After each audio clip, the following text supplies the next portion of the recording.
이제 15장과 16장에서 다루고 있는 것은 이제 모압의 멸망 문제를 다루고 있습니다.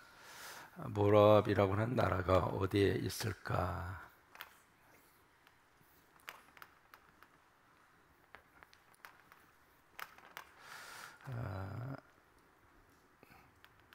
되게 이제 지도를 그릴 때 중심이 어디냐면 이 닭다리입니다. 이 닭다리가 지도의 중심인데, 그래서 이제 윗부분이 갈릴리고 밑에 부분이 사해고요. 이것을 중심으로 해서 이스라엘이 이제 북쪽 이스라엘하고 남쪽이 유다하고, 그것도 이 닭다리 기준으로 해서 이렇게 딱 그리면은 북쪽이 이스라엘, 남쪽이 유다, 그렇게 그려갈 수 있고요. 그 다음에 사해를 중심으로 해서 밑에 쪽에 위치한 나라가 에돔이었고, 그리고 사해를 중심으로 해서 요단강 동쪽 이쪽에 위치한 나라가 모압이었고, 그 다음에 모압의 위쪽 갈릴리 호수를 중심으로 이루어진 그 땅이 암몬입니다.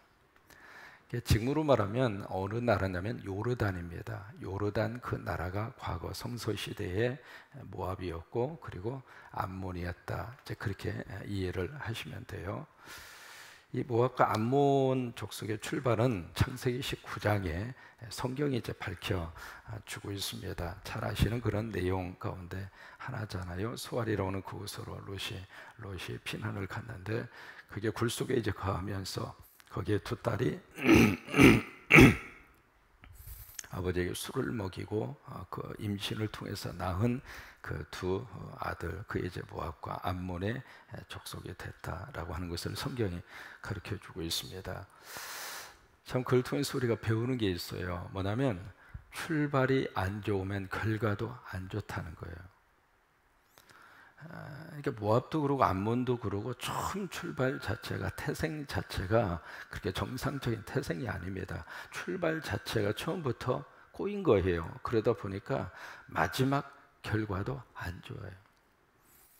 여러분, 뭐든지 첫 단추 중요하잖아요. 뭐든지 첫 시간이 중요하고 첫 마음이 중요하고. 그래서 저는 이렇게 보면서 아침에 딱 일어나서 이렇게 딱 묵상하는 가운데 그때 첫 번째 주신 그 단어가 새벽 예배의 말씀의 키가 돼요. 뭐냐면 뭐든지 이렇게 첫 번째 주신 생각이 깨끗하고 좋습니다. 우리 기도하시다가 보면은 막 하나님이 우리에게 주시는 생각이 있거든요. 첫 번째 주신 그 생각이 참 우리에게 성령의 감동으로 주시는 생각이에요. 근데 그 생각을 오래 하다가 보면 점점 그 생각이 퇴색해서 조금 안 좋은 생각으로 갈 수도 있습니다만은, 아무튼 첫 출발 자체가 안 좋았어요. 그러다 보니까 모압도 그러고 암몬도 그러고 그의 결과 자체가 안 좋았다고 하는 거. 그 다음에 두 번째는 어떻게 두 딸이 아버지와의 관계를 통해서 자식을 얻을 생각을 그 딸들이 하게 됐을까, 그 말이에요. 그것은 어디서 배운 거냐면 소돔과 고모라에서 배운 거예요. 이게 참 우리가 살고 있는 삶의 환경이 그렇게 중요합니다. 그래서 맹모 삼천지교, 우리가 그런 말도 하고 있습니다만은, 어떤 환경 속에 우리 자녀가 있고 어떤 환경 속에 우리가 있느냐에 따라서 우리가 알게 모르게 가랑비에 옷이 젖는 것처럼 그 문화적인 영향을 그대로 받는 거예요. 딸들이 보고 배운 거예요. 그래서 아버지와의 관계를 통해서 그렇게 두 아이가 탄생이 됐고, 그것을 통해서 이제 모압과 암몬이라고 하는 족속이 이 세상에 탄생이 됐는데, 이 모압에 대한 멸망을 성경은 세 군데에서 다루고 있습니다. 이제 이사야서도 이제 모압의 멸망을 다루고 있습니다만은, 아모스 선지자도 이 모압의 멸망을 다루고 있어요. 아모스 1장에 가서 보시면 이 모압의 멸망 문제를 다루고 있고, 그 다음에 에레미야도 그 모압의 멸망 문제를 다루고 있습니다.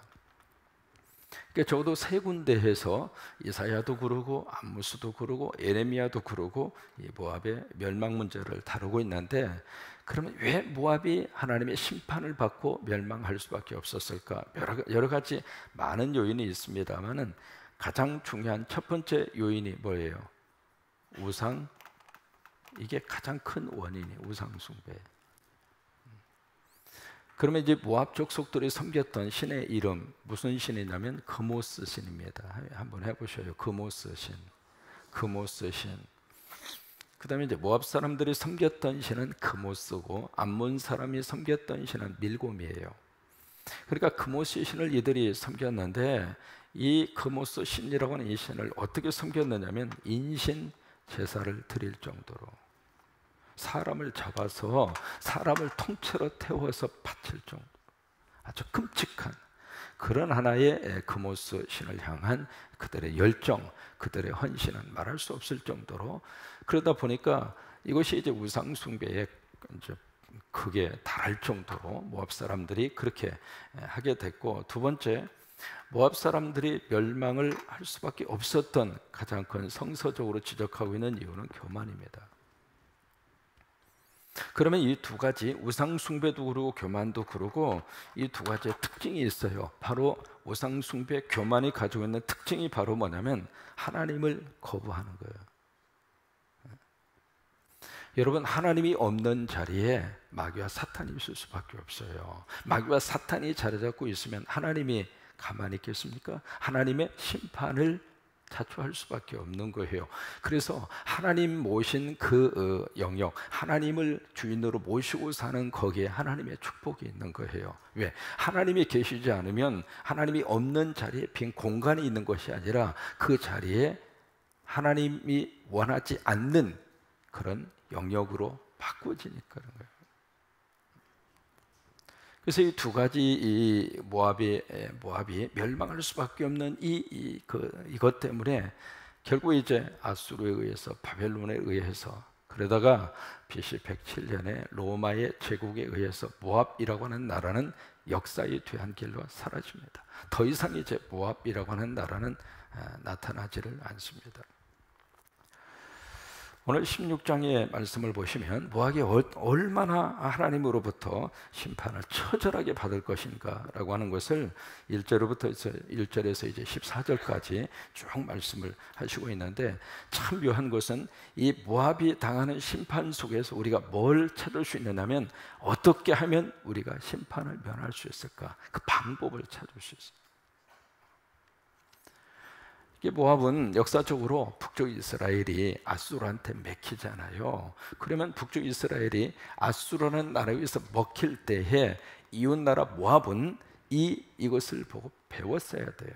왜 저 나라가 저렇게 망할 수밖에 없는가? 왜 지금 저 나라가 아수르라고 하는 제국에 의해서 지금 삼켜질 수밖에 없는가? 왜 그러는가? 영어로 말하면 why? 왜?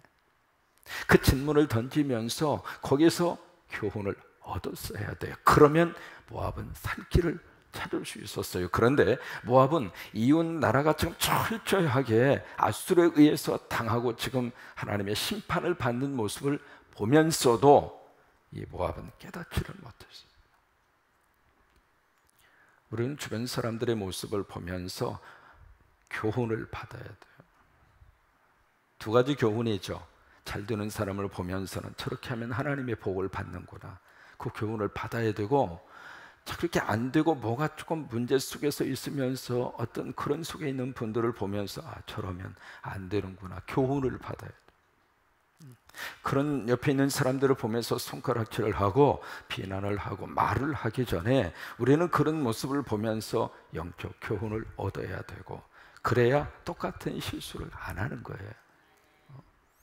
그러니까 모압은 바로 옆 동네에서 이루어지는 역사적인 사건을 보면서도 이 두 가지, 왜? 이스라엘도 마찬가지예요. 이스라엘도 마찬가지였거든요. 그래서 이 모압은 이 두 가지를 더 고집스럽게 이제 가지고 가다가 결국 하나님의 심판을 받을 수밖에 없었고, 그런 모압이 왜 이렇게 우상 숭배하고 교만 속에 빠져 들어갈 수밖에 없었을까? 그 이유가 있습니다. 이 모압이라고 하는 지역 자체가 비옥한 땅입니다. 그리고 천혜의 요새에 이 나라가 위치해져 있어서 난공불락이에요. 누구도 침범할 수 없어요. 여러분, 요르단의 그 페트리카라고 하는 그 요새 있잖아요. 바위로 만들어진 그런 요새. 그런 데로 누가 들어가서 침략을 하고 누가 공격을 할 수가 있겠어요? 그러다 보니까 이 모압의 입장으로서는 비옥한 땅에서 풍성한 곡물을 수확을 할 수가 있었고, 특별히 이 모압 지역에는 양을 그렇게 많이 가축을 했거든요. 그러니까 목축업이 융성하게 일어날 수가 있었고, 그것을 통해서 경제적으로 잘 살았단 말이에요. 경제적으로 잘 살다 보니까 이게 참 묘합니다. 하나님이 필요 없는 거예요. 이게 하나님이 필요 없으니까 저희들의 경제적인 것만 충족시켜 줄 수 있는 신만 있으면 돼요. 근데 그 신이 바로 그모스 신이란 말이에요. 이게 세상적으로 풍요로워지고 뭔가 부가 축적이 되고 뭔가 힘이 생겼을 때 사실은 그때 영적으로 빨간불이 켜지는 순간입니다. 우리가 더 힘들게 살고 가난하게 살고 실패하고 눈물이 있고 아픔이 있을 때에는 죄를 지을 여력이 없습니다. 먹고 사는 것도 바빠 죽겠는데 무슨 놈의 죄를 지어요? 그러나 여유가 생겼습니다. 사실은 지금 나라적으로 보면은요, 우리나라가 6.25 휴전 이후에 53년 휴전 이후에 50년 이상 평화에 정말 평화의 그런 시절을 하나님이 허락을 하셨고, 그 시기를 통해서 상상할 수 없을 정도로 하나님이 우리나라에게 경제적인 복을 주셔서 경제 10위, 12위 그 정도 이야기할 정도로. 근데 이 순간이 영적으로는 빨간불이 켜져 있는 순간이에요. 더 겸손하셔야 돼요. 더 엎드리셔야 돼요. 더 하나님 찾아야 돼요. 더 하나님 붙들어야 돼요. 그래야 진정으로 이 나라의 미래가 있는 거지. 좀 먹고 살을 만하니까, 이제 조금 괜찮으니까 아니에요. 모압이 그랬어요. 모압이.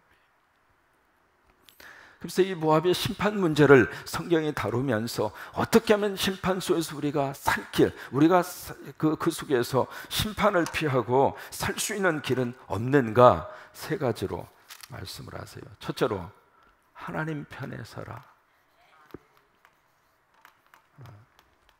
이것이 살 길이라고 하는 거예요. 그 내용을 1절에서 이제 그렇게 설명을 하고 있습니다. 1절에 보시면 너희는 이 땅 통치자에게, 이 땅 통치자 누구냐면 남쪽 유다입니다. 남쪽 유다. 그 유다 왕에게 어린 양을 드려라. 이 어린 양을 드려라 이야기는 제사를 드려라 그렇게도 볼 수 있지만 그것이 아니라 조공을 바쳐라 그 말이에요. 그러니까 유다의 왕에게 모압 너희들이 살 수 있는 길은 조공을 유다의 왕에게 바쳐라. 그러면서 하는 말이 셀라에서부터, 이 셀라는 에돔의 수도입니다. 여기가 이제 에돔이라는 나라가 여기 있는데, 그러니까 이게 모압 있는 사람들이 에돔 쪽으로 피난을 갔어요. 살 수 없으니까 피난을 가서 여기 셀라라고 하는 에돔의 수도에 피난을 가 있는 거예요. 그러니까 에돔의 수도인 피난 가 있는 그 셀라에서부터 어디냐면 광야를 지나, 여기가 광야거든요. 광야를 지나서 시온산, 시온산이 바로 예루살렘이거든요. 광야를 지나서 예루살렘까지 가라 이 말이야. 이쪽까지 가. 뭐하러? 조공을 바치기 위해서. 거기까지 가라. 그것이 살 길이라 그 말이에요. 이게 무슨 말이냐면 단순히 양을 갖다가 힘이 없으니까 조공으로 바치고 끝난다 그 말이 아니라, 여기 유다 시온산 예루살렘 거기로 가라 그 이야기는, 예루살렘은 하나님이 계시는 곳에 대한 상징이에요. 하나님이 있는 곳으로 가라 그거예요. 하나님이 계시는 그곳으로 가라 이거예요. 왜? 그래야 살 수 있으니까. 시편에 보세요. 하나님을 가까이 하라. 그리하면 내가 너희를 가까이 하리라. 하나님을 가까이 하는 거기에 살 길이 있다 이 말이에요. 하나님 편에 서야 거기서 살림의 복을 받을 수 있다는 거예요. 그래서 철저하게 우리는 하나님 편에 서는 사람이 진정으로 사는 사람이에요. 사람은 참 묘해요. 누가 내 옆에 있느냐에 따라서 영향을 그대로 다 받아요. 롯의 딸들이 소돔을 가까이 하니까 그 영향을 받는 것처럼 하나님을 가까이 하면 하나님의 영향을 받을 수밖에 없어요. 그리고 내 주변에 어떤 믿음의 사람이 있느냐에 따라서 내 믿음의 색깔도 달라져요. 참 묘해요. 앉기만 하면 막 불평하고 불만하는 사람이 있어요. 참 어떻게 돼서 그런지 모르겠어요. 잘해줘도 그냥 불만, 못해줘도 불만. 그런 사람이 내 옆에 있으면 나도 모르게 물이 들어서 어느 날 갑자기 나도 막 불평하고요. 근데 어떤 사람께 만나기만 하면 감사해요. 아까 우리 뭐죠? 미안해요, 고마워요, 사랑해요. 그 다음에 뭐죠? 축복해요. 우리는 바꿔서 감고사행. 그냥 앉기만 하면 감사해요, 그냥 고마워요, 사랑해요, 행복해요. 같이 한번 옆에 있는 분 축복 한번 하실까요? 감사합니다, 고맙습니다, 사랑합니다.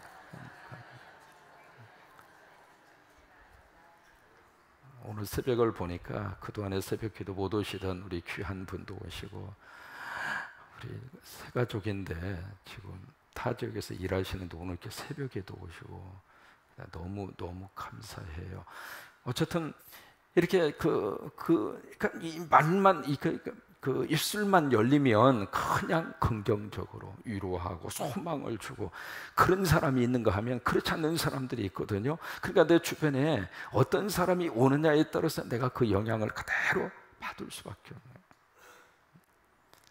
우리가 심판 속에서 살 수 있는 길은 하나님 편에 사는 거예요. 두 번째, 어떻게 하면 우리가 살 길을 찾을 수 있을까? 두 번째는 약자 편에 서라. 그게 이제 두 번째 살 길이에요. 2절에 보시면 모압의 딸들이 아르논 나루에서 떠다니는 새 같고 보금자리에서 흩어진 새 새끼 같은, 이게 피난민의 모습이에요. 난민들이라 그 말이에요.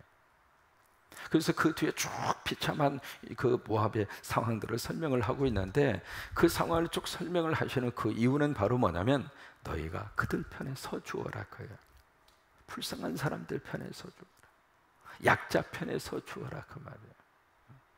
왜냐하면 예수님의 삶을 쭉 우리들이 들여다보면서 배우는 복음적인 삶의 모델이 있어요. 그것이 바로 뭐냐면 예수님은 늘 고아와 과부와 어린아이들, 그들을 꼭 끌어안아주고 그들을 꼭 하나님의 사랑으로 그들을 감싸 안아주었고, 그래서 예수님의 마음과 관심이 항상 약자들을 보살펴주고 약자들을 사랑해 주시고, 그게 예수님이 복음서에서 주신 너무 위대한 복음적인 삶이에요. 그런 것처럼 교회도 약자 편에 서주고.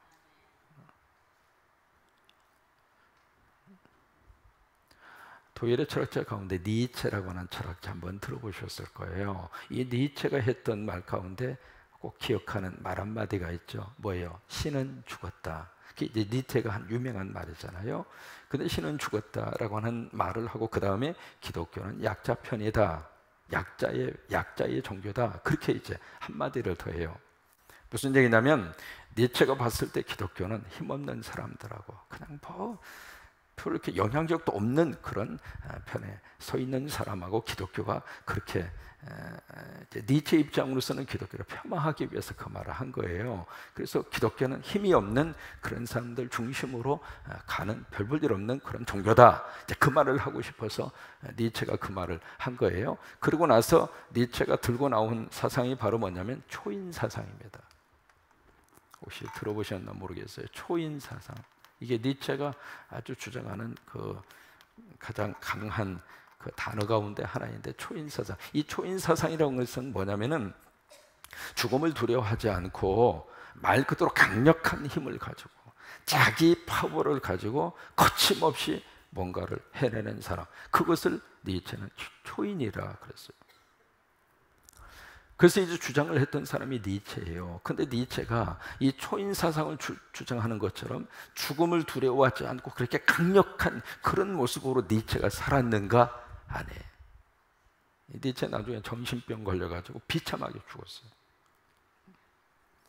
근데 니체의 초인 사상이 심취된 사람이 있어요. 그 사람이 누구냐면 히틀러입니다. 그래서 히틀러가 역사 속에서 자기가 초인이 되려고 했던 거예요. 근데 결과는 어떻게 됐는가? 히틀러 때문에 수천만 명이 죽습니다. 결국 이 초인을 주장을 했던 니체도 그러고 히틀러도 그러고, 과연 그들이 초인인가? 어떤 의미에서 가장 약한 사람이에요. 그리고 역사상 가장 실패한 사람이에요. 정말로 성경이 말하는 진정히 힘 있는 사람은 누구인가? 하나님의 마음을 가지고 하나님이 있는 곳에 있는 사람이 진짜 힘 있는 사람이라. 그 하나님이 어디에 마음이 있고 하나님이 어디에 계시기를 원하시는가? 불쌍한 사람, 가난한 사람, 고통받는 사람, 그들 편에 서줘요. 그들 편에 우리가 서주면 하나님도 우리와 함께 하시고, 교회가 그들 편에 서주면 하나님이 그 교회를 붙들어 주시고, 그게 우리가 살 길이에요. 세 번째는, 심판소에서 우리가 살 수 있는 길이 바로 무엇인가? 세 번째는 겸손이에요. 왜냐하면 모압이 교만 때문에 망했잖아요. 여기 이제 그 문제를 여기 16장에서 아주 6절에 보시면 교만이라고 하는 단어를 4번이나 쓰고 있습니다. 6절에 그렇게 말씀하죠. 우리가 모압의 교만을 들었나니. 무슨 얘기냐면 모압하면 이 민족은 교만한 민족, 아예 그런 식으로 트레이드 마크가 딱 새겨져 있다 그 말이에요. 그래서 모압이 교만을 들었나니 심히 교만하도다. 그가 거만하며 교만하며 분노함도 들었거니와 그의 자랑이 헛되도다. 그러니까 그래서 이제 망했으면 우리는 어떻게 하면 살 수 있을까? 겸손하면 된다 이거예요. 이 교만이 가지고 있는 두 가지의 특징을 6절에서 두 가지의 특징을 그렇게 이야기해요. 첫째는 분노고 두 번째는 자랑이라 그랬어요. 교만한 사람의 특징은 화를 그렇게 잘 내요. 조그마한 일도 그냥 막 화를 드러내요. 교만해서 그런 거예요. 참지를 못하는 거예요. 네가 왜 나를 건드려? 내 자존심 건드려? 내 가만히 있지? 그냥 그 속에 깊은 그 뿌리 속에 뭐가 있는가? 교만이 있는 거예요. 그 교만한 사람은 분노를 자주 일으켜요. 또 하나 교만한 사람은 뭐냐면 헛된 자랑을 많이 해요. 막 부풀리기 시작, 뻥튀기를 저러고. 이게 지금 한국 교회가 꼭 하나님 앞에 회개해야 할 것 중에 그 요소가 한국 교회 안에 있습니다. 뭐냐면 숫자를 막 뻥튀기로 해가지고 한국 교회 각 교회의 통계 숫자를 다 모으면 대한민국 인구수보다도 더 많아. 각 교단마다 다 모아 보니까 무슨 놈의 교인 숫자를 막 뻥튀기를 해가지고, 그래서 왜 이렇게 대한민국 국민 숫자보다도 이 기독교인 숫자가 많으냐 그러니까 참 말은 또 잘해요. 앞으로 태어날 친구들까지 다 교인으로 집어넣어가지고 교만해서래. 교만해서 자꾸 뻥튀기를 하고 싶은 거예요. 이게 헛된 자랑을 막 늘어놓고 싶은 거예요. 많은 것도 이렇게 막 하고 싶고 막. 그게 다 교만한 거라 그 말이에요. 결국 우리가 살 길은 바로 무엇인가? 겸손한 거예요. 하나님이 부어주실수록 더 겸손하고, 하나님 부어주실수록 더 겸손하고, 새벽기도 하고 나서 더 겸손하고, 새벽기도 하고 가서 집에 가지고 자빠져 잔다고 그냥 물을 꽉 닫고 가네. 이불을 확, 뭐 하도 더우니까 이불도 안 덮겠지. 그러면서 발로 톡톡톡 하면서 이 인간아! 게을러 터져가지고 말이야. 나는 새벽기도 하고 열심히 애를 위해서 기도하고 어떻게 해서든 우리 가정 잘 살게 위해서 기도하는데 이 인간은 말이야 맨날 퍼져서 자빠져 잠만 자고 일어나! 일어나! 그러면서 하면 안 그런 거예요. 그러면 새벽기도 하면 더 겸손하게, 더 말도 부드럽게, 여보 조금 더 주무세요. 잡수고 싶은 거 뭐예요? 더 겸손하게. 그래야 우리가 더 하나님의 은혜를 더 많이 받아. 그러니까 우리가 이제 이 모압의 심판을 통해서 우리는 세 가지의 것을 꼭 기억을 하셔야 돼요. 어느 편에 서야 살아요? 하나님. 두 번째는 강자 편에 서는 거 아니에요. 약자 편에. 세 번째는 어떻게 해야? 겸손해. 그래야 우리 속에 살 길이 열리는 거예요. 여러분 이런 축복 여러분 속에 넘치게 되기를 주의 이름으로 축원합니다. 7월 한 달 함께해서 너무 감사하고, 무더웠지만은 그래도 은혜 가운데 새벽마다 이사야 여행 재밌어요? 예, 감사해요. 내일은 8월 첫 주 하나님 앞에 월삭하는 날이에요. 마음으로 한 달 하나님 꼭 함께 해달라고 기도하고, 작은 거지만 우리 정성으로 예물도 바치시고 기도 제목도 바치시고, 그래서 한 달을 또 은혜 가운데 잘 살 수 있도록 월상을 정성으로 잘 드렸으면 좋겠어요.